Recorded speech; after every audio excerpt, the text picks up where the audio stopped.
For those who don't know me, I'm Andrew Baxter. I'm lucky enough to be the chair of the Lord Mayor's Charitable Foundation, and I just wanted to reiterate the welcomes to Your Excellency and Mr Howard this morning.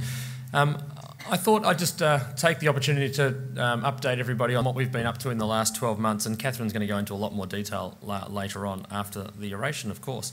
So I think as we reflect on the last year, one of the big things that we went through as an organisation was only our third change in the Act of Parliament since 1923, when we actually set the organisation up, and we did that because, you know, obviously it's a very much a changing world in terms of both philanthropy and governance, and we needed to make sure that we had all those right things in place for both, you know, the donors and the bequesters, as well as obviously the incredible granting that the organisation does. So that was a big thing, and about a 6-year project in the end that came to a culmination this year when that went through the Act of Parliament.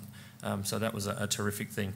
The second thing I wanted to talk about, I spoke last year about impact and you know, obviously bringing a lot of people together, a lot of philanthropists together, and the ability to make an impact with that money, and obviously the corpus continues to grow with the Lord Mayor's Charitable Foundation, and with that, you know, it just makes logic sense that you can make a lot more impact. So part of doing that is we want to make sure that we're capturing the next generation of philanthropists.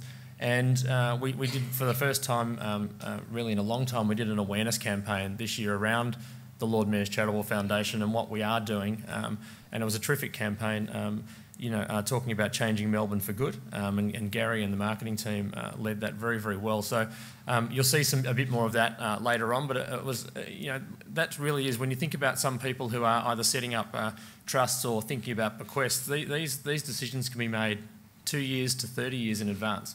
And we need to be making sure that people understand when they're thinking about doing that obviously Lord Mayor's Charitable Foundation might be top of mind for them as an option to look at. The final thing, we recently launched Vital Signs, and that was a really important project. We do that every few years, and that's really to understand the heartbeat of a city like Melbourne and what the community is needing. You know, some of those areas for granting do change over time. And, you know, over 10 years or 20 years, and if you think back to when the organisation started, the biggest challenge that Melbourne had was around hospitals with returning soldiers in the early 1920s and not being able to build hospitals quickly enough, and that's what the Lord Mayor's Charitable Foundation was set up for. Today, we've got different challenges, and we need to keep doing that sort of research around vital signs to understand what those things are that the community needs, and therefore for those people who are looking to us for advice in what areas to give, we can give that with a lot of empirical research behind it. So they were the main things. It obviously has been a very busy year. We've called it a bit of a transition year. Catherine's going to talk about that a little more later on. But really the main reason we are here today is obviously to celebrate inspiring philanthropy.